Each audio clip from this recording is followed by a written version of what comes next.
be removed. They live under defeat and the fear every time. Nation lives in total defeat and fear. Because they are under wrong altar. Hotel itali igicaniro kitari cyo bagenda n'ubwoba abantu kandi igihe cyose uva bananiwe. When you're in the wrong altar, you feel every time that you're weak, you feel like you're tired most of the time. Ku murongo wa kabiri bene aho twaso. So verse 2. Ngo Midiani badesha Isirayeli babatera gushaka aho kwihisha mu gihanamanga mu misozi mu buvumo mu biho. Abisirayeli bari ubwoko bw'Imana ariko buri mu bihisha buri mu buvumo hariya kubera iki hari igicaniro. We read it in chapter 6, verse 2. You see the way the Israelites, the Midianites were so cruel that the Israelites made hiding places from themselves in the mountains, caves, and strongholds. Why? It's because there was the wrong altar that was built in them. The nation of God, like Israel. The people with promises.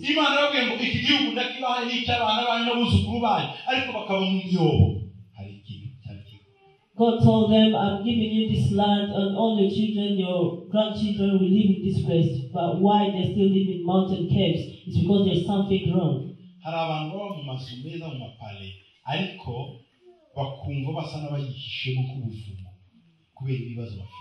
Ukareba ubwiza bw'iyozo ukareba ubwiza bw'icyo gitanda ukakibura bw'icyo cyumba ukakibura ukumva urasa n'uwihisha ukuntu mu bwoba bwinshi haba hari wrong all the time.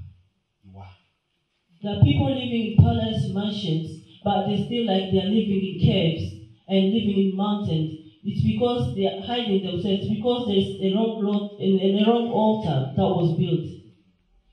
Hari abandi bibera mu duhema bafite Yesu araryama no kuburya yumva ariko hari abandi baba ahantu hatarimo ariko ijoro ryose bakarara n'ubwoba nuko hari.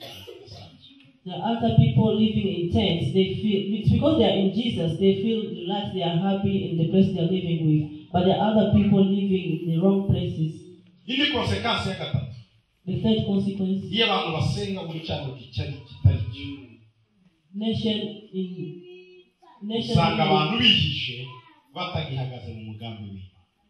Nation is in hidden, not aligned with the purpose of God.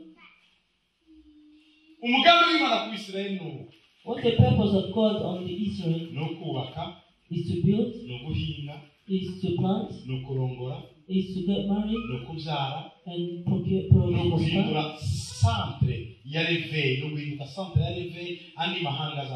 is to transform other countries and to be a center of revival for other people to focus on. Kuko batakiri alinye kuri purpose y'Imana aho kugira ngo babere abandi role model babere abandi barebera bahora bihishe mu buvumo kandi ikimana yabashiriyeho ahubwo guhagarara bakema bakagaragara andi mahanga akifuza kumera nkabo kuko bafite igicaniro kitari cyo barihisha bakihisha n'amahanga Imana yari yabahaye babarebera. It's because they are the nation that is really not aligned with the purpose of God. That's why they are hiding themselves. And all the nations are not even being role models of other nations. The other consequence is the nation works very hard but reaps nothing.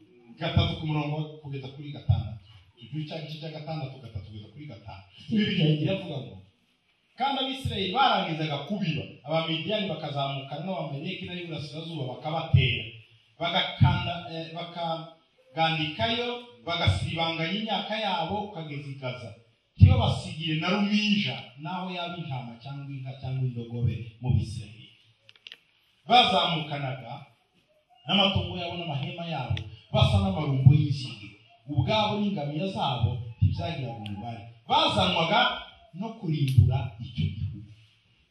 Whenever the Israelites planted their crops, marauders from Midian, Amalek, and the people of the east would attack Israel, camping in the land and destroying crops as far away as Gaza. They left the Israelites with nothing to eat, taking all the sheep, goats, cattle, and donkeys. These enemy hordes coming with their livestock and tents were as thick as all locusts. They arrived on droves of camels, too numerous to count, and they stayed until the land was stripped bare.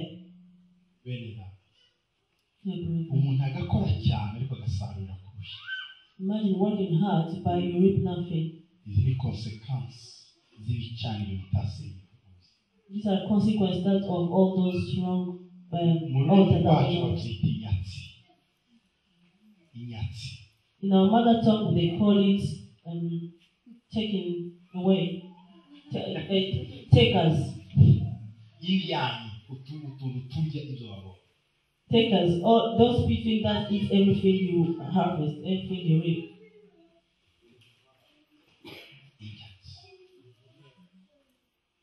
We call them devourers. Yes. Ugakora ufite initiative ibintu bikagenda kabisa umunsi wo guhembwa bakakutera seri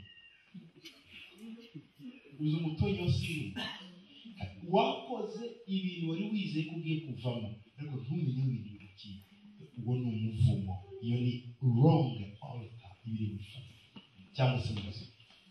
Imagine working hard for the whole month and then at the end of the month they'll pay you nothing, they'll give you just a useless amount of money. That's a curse from an old altar. You work very hard but you reap nothing.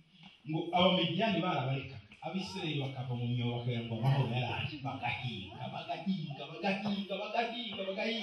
bakishyura batindi baragiye bakamuze tuhinge igihe cyo gusarura cyagera ngo bakazamuka ngo bangana ngo n'umusenyi wo kunya ngo bazawe gusa no kwigura imyaka yabo.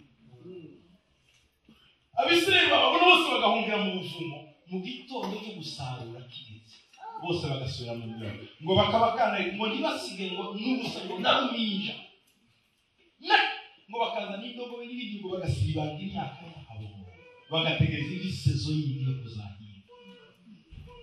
Whenever the Israelites planted their crops, marauders from Midian and Amalek and the people of the east who attacked Israel, camping in the land and destroying crops as far as away as Gaza. They left the Israelites with nothing to eat, taking all the sheep, goats, cattle, and donkeys.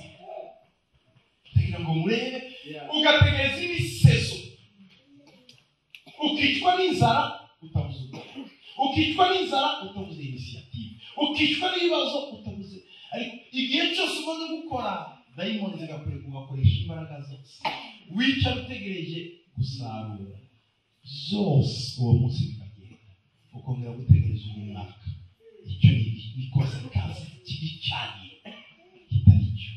Imagine you have to wait for the next season to come for you to plant again. After all the hard work you did, now you'll die with hunger because you didn't know how to fight yourself, and all that is because of the wrong altar.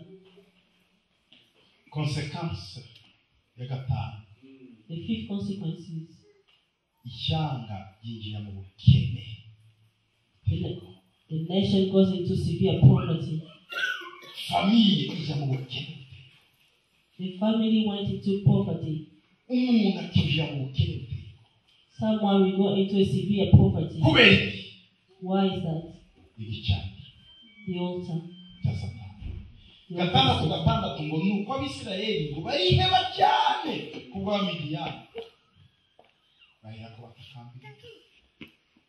So Israel was reduced to starvation by the Midianites. Then the Israelites cried out to the Lord for help. That's very good. Reduced to starvation.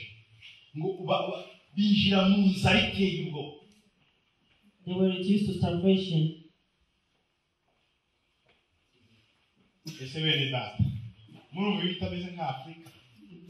Dear brethren, don't you think this is like Africa?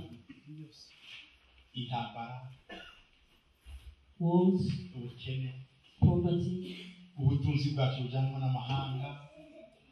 our wealth being taken by the other nations.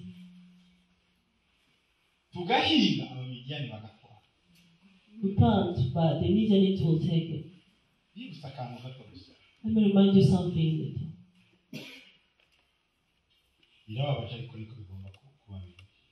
It's so sad, but it has to be like that.